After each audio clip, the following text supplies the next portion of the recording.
কিছুদিন আগে আমি দুইটা ভিডিও তৈরি করেছিলাম। একটা হচ্ছে আপনার ওই বাজেট ইনক্রিজের জন্য আর কি। তো সেটা হচ্ছে আপনার একটা রোয়াসের জন্য এবং একটা হচ্ছে কস্ট পার রেজাল্ট গোলের জন্য, বা কস্ট পার রেজাল্ট কত হলে সেটা বাড়াতে হবে। তো এটা দুইটাই হচ্ছে আপনার সেলস ক্যাম্পেইনের জন্য হয়েছে। এখন অনেকে আমাকে কোশ্চেন করছেন যে সাপোজ আমাদের সেলস ক্যাম্পেইনের জন্য এটা তো আমরা বাড়াতে পারলাম, এখন মেসেজ ক্যাম্পেইনের জন্য এটার প্ল্যানিংটা কি হবে, মেসেজ ক্যাম্পেইনের জন্য এটা কিভাবে ইউজ করতে পারি। তো সেটার ধারাবাহিকতায় আমি আর একটা ভিডিও তৈরি করতেছি, সেটা হচ্ছে আপনার শুধুমাত্র মেসেজ ক্যাম্পেইনের জন্য। তো ফার্স্ট অফ অল আমি একটা নাম এখানে দিই আপাতত, যেমন হচ্ছে আপনার 03, এটা হচ্ছে আপনার message message budget budget increase.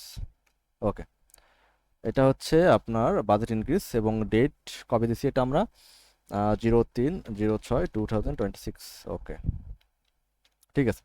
এখন দেখেন এখানে হচ্ছে আমাদের তিনটে অপশন আছে, অ্যাক্টিভ ক্যাম্পেইন, অ্যাড এবং হচ্ছে campaign level, ad set level. So আমরা হচ্ছে ক্যাম্পেইন লেভেল এটা স্টার্ট করবো এবং আমাদের গোল থাকবে হচ্ছে আমাদের ক্যাম্পেইনগুলো আমরা বাজেটটা ইনক্রিজ করবো, তাই তো। আর বাজেটটা ইনক্রিজ করবো এবং এখানে হচ্ছে আমাদের যেটা হচ্ছে 15% করে, যেটা এস্টিমেটেড বা 15 বা 20 যেটা আপনি চান সেটা দিয়ে দিবেন আর কি। এখানে হচ্ছে পার্সেন্টেজটা আমাদের বাড়াবে, কত পার্সেন্ট করেছে বাড়াবে। এবং আপনি চাইলে এখান থেকে ডলারও বাড়াতে পারেন, বা ডলারটা একটু টাফ হয়ে যাবে আর কি। তো আপনি 15% করে বাড়াবেন এবং আপনার ম্যাক্সিমাম একটা ক্যাম্পেইনে বাজেট যাবে হচ্ছে সাপোজ $25। হ্যাঁ, সাপোজ $25 যাবে এবং এটা হচ্ছে আপনার আহ, একদিনের মধ্যে এটাকে অ্যানালাইসিস করবে এবং এখানে থাকবে, এটা হচ্ছে মেন পয়েন্ট, আপনি এখানে সিলেক্ট করবে হচ্ছে মেসেজটা। এখানে যখন এই মেসেজটা লিখবেন তখন দেখবেন যে মেসেজ রিপ্লাই, এটা রিপ্লাইয়ের উপর ডিপেন্ড করতে পারে। তারপর হচ্ছে আপনার কস্ট পার মেসেজ, এটার উপরে রিপ্লাই মানে কস্ট পার মেসেজ রিপ্লাই এটার উপর ডিপেন্ড করতে পারে।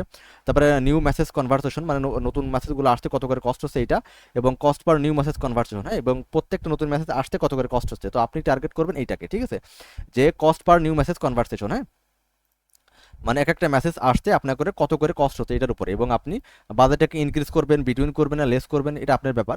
আমি চাচ্ছি বাজেট ইনক্রিজ করব। কত বাজেট ইনক্রিজ করব, যদি আমার পার কস্ট হচ্ছে 10 সেন্টের মধ্যে থাকে, ঠিক আছে। আমার প্রত্যেকটা অ্যাডের, এটা চলে গেল কেন, 0.0, সরি, 0.010। ওকে, এটা হচ্ছে আমার সেগমেন্ট, ঠিক আছে। আমি চাচ্ছি যে আমার বাজেটটাকে আমি ইনক্রিজ করব যদি আমার প্রত্যেকটা ক্যাম্পেনের যে কস্ট সেটা যদি 10 সেন্টের মধ্যে থাকে, ঠিক আছে।